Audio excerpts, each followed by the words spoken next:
Hello, and welcome back to Introduction to Genetics and Evolution. In the first video, we talked about why evolution by natural selection was mathematically inevitable. There was no way to avoid having evolution by natural selection if certain very simple conditions were met. We also talked about one famous example of evolution by natural selection, that of color change in the peppered moth in Great Britain and other parts of the world. Now, it may surprise you to learn after seeing that video that in many parts of the world, people don't believe in the truth of evolution. Let's talk a little bit about some of the historical challenges there and some of the issues that people are facing, particularly in the United States. Now, one of the most famous examples of opposition to evolution is the Scopes monkey trial from the 1920s. In the United States state of Tennessee, they passed a law called the Butler Act, which made teaching evolution in public schools unlawful. Now, one teacher challenged this law. His name was John Scopes. He went into his classroom, taught evolution in a very public forum. He was taken to court as a result of this, and in a very highly publicized trial, as you can see from some of these headlines. Evolution trial, opened by prayer, judge has a Bible. It brought out all the people who are against evolution on one side and for the teaching of evolution on the other side. Now, John Scopes did actually violate the law. As a result of that, he was actually found guilty. However, trivializing this law and showing how ridiculous it was, he was fined a mere $100, which was not that much money. So this was actually a big victory for the pro-teaching evolution community. Now, the prosecutor, the person who was basically trying to send him to jail, was William Jennings Bryan, who had previously run for president of the United States. He was extremely disappointed. He lost his chance to give a very impassioned speech against evolution. So this was a big victory. Now you may be thinking, well, this was 100 years ago. Does this kind of thing still actually happen today? The answer is yes, and not just in the United States either. Now long after the Scopes monkey trial here, now in the 2010s, we see there are many other examples of hostility towards this fundamental piece of biology known as evolution. In the United States state of Louisiana, in Livingston Parish in 2010, we have Creation Science Genesis. School system looks into teaching anti-evolution. Again, people in the public are wanting to dictate how schools are talking about this scientific discipline. These are people who don't necessarily have training in science, but they're wanting to dictate which pieces of science are taught and which pieces are not taught, and sometimes interjecting things which are not science into that.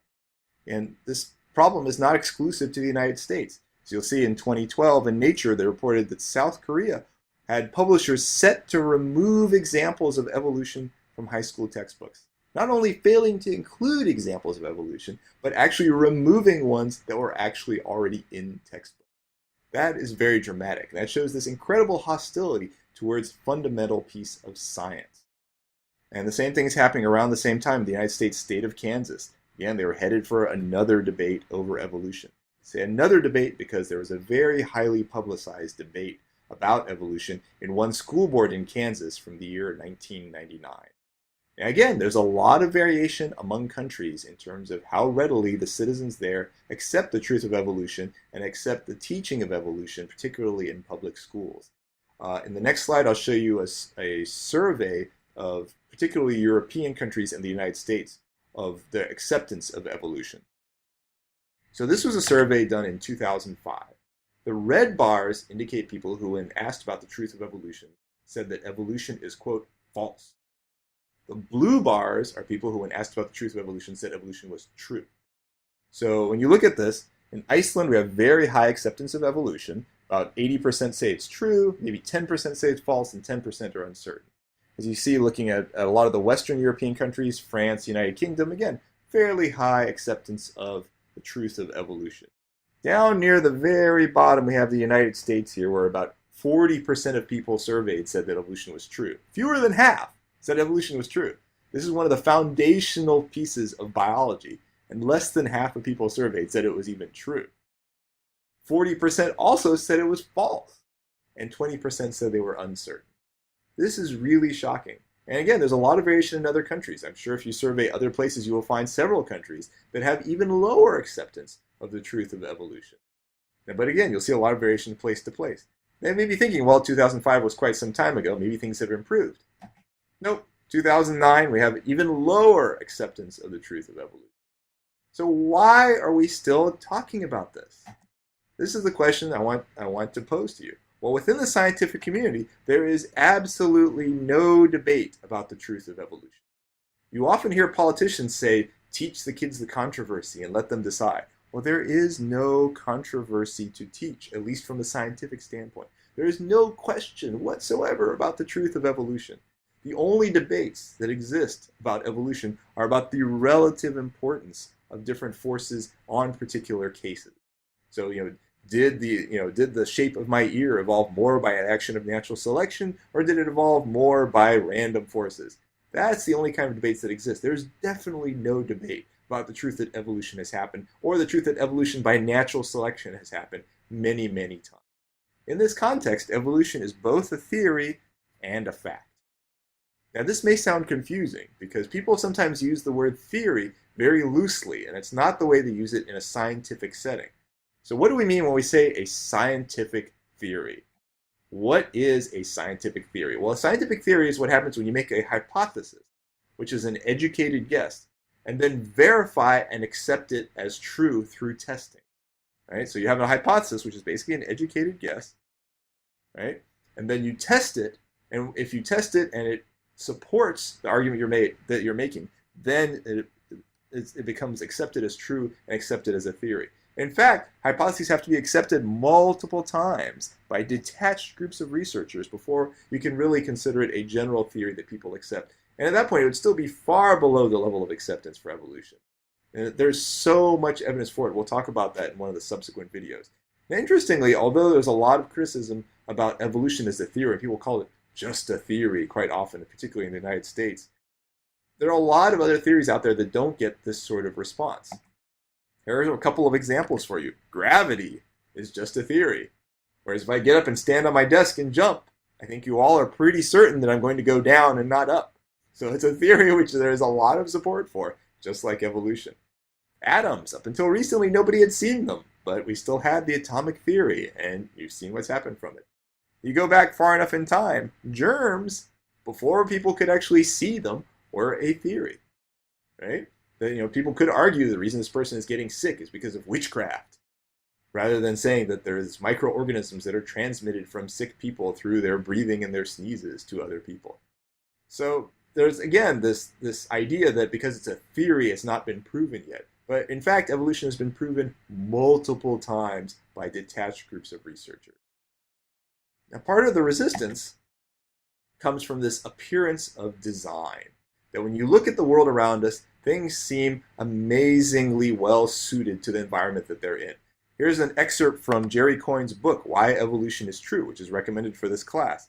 Species seem intricately and almost perfectly designed for living their lives. That's Jerry Coyne, by the way, over there.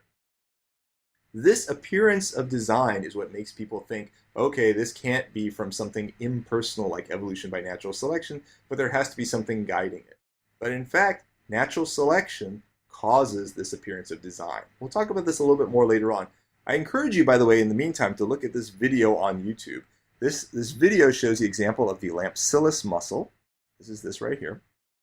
If you look at this right here, next to the Lampsilus mussel, that is not a fish. That is actually part of the Lampsilus mussel. That is a lure that sticks out from it, and the mussel waves it around to draw in other fish. When other fish come, it spits out its young into their gills, and they clamp onto their gills and develop inside the fish. So this is something that seems amazing when you see it, but it's something that happened as a result of natural selection. Now you may be wondering, why am I pushing this so hard? Why does it matter? How does studying evolution help humanity? This is the question I want to pose to you. Now let me start this section by talking briefly about one medical application. We'll come back to this topic for an entire lecture later on in the semester. So one medical application where we can see the action of evolution by natural selection is in what's happened with antibiotic resistance. Back in the 1920s, penicillin was discovered to be an antibiotic chemical. That basically, by taking penicillin, you could prevent infections from staph bacteria. This was amazing. And this was the reason this is pushed in this particular slide here is because during World War II, you could say, thanks to penicillin, this injured soldier won't die from staph infections and he will come home. As a result of this, penicillin was mass produced first around 1943. It was the wonder drug. Things changed, though, very shortly after that. In 1947, the first resistant strain of staph was discovered. That even when penicillin was applied to the patient, the staph bacteria did not die. This was cause for some concern. That concern became much greater very shortly after that. By 1950, 40% of staph isolates were resistant to penicillin. 40%, that's almost half the time. It didn't matter if you took penicillin or not. By 1960, 80% of staph isolates were resistant to penicillin. So you may be thinking to yourself, when was the last time you had penicillin? Not any antibiotic, but penicillin in particular. There's a high probability that most of you watching this have not had it in the recent past. The reason is because nearly all staph bacteria isolates out there are resistant to penicillin. How did this happen? Well, this happened because of the very basic evolutionary principle of evolution by natural selection. In the original population of staph bacteria, you had these blue ones. They weren't actually blue. I just did this for the picture. You had these blue ones which were susceptible to penicillin. That when penicillin was applied, they died. You had a very small fraction of red ones which were actually resistant to penicillin. So when the antibiotic was applied, tons of people all over the world were taking it. Sometimes when they didn't need to take it, there was no competition for the resistant strain. All the blue ones were killed off. The red ones there by itself, it was able to spread. And what's happened? This is more like what the population of staph bacteria looks like in the world today. Virtually all the strains out there are resistant to penicillin. The reason for this, and the lesson to be learned here, is that antibiotics were, and very often are, still overprescribed. By taking antibiotics when you don't need them, you actually make the population of staph in the world more resistant. And that makes it harder for the people who actually do need the antibiotics. So it's very important to only take antibiotics when you really need them.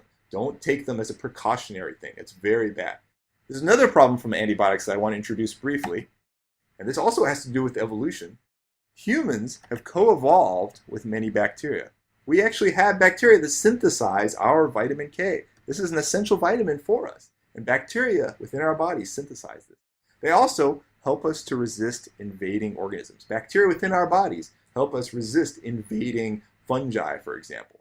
Many of the women out there will know that when you're taking antibiotics, you're much more likely to get a yeast infection. Again, it's because you're killing off the good bacteria, the ones that are helping you resist that yeast. So more generally, antibiotics kill the good stuff too. The consequences from this can be quite large. There was a 2011 study of irritable bowel syndrome. And what it shows here is that kids that had no courses of antibiotics had a fairly low risk of irritable bowel syndrome. As you had more and more antibiotic treatments, you had a higher and higher risk of irritable bowel syndrome. So again, antibiotics kill off the good stuff. The reason that we have good bacteria is because we have co-evolved with our bacteria. That we, over time, have developed this mutualistic relationship with them. Now, in the next couple of videos, I'll be talking about specific cases of evidence for evolution and examples that you can use to talk with your friends who may not know about them thus far. So I hope you'll join us, and thank you for coming.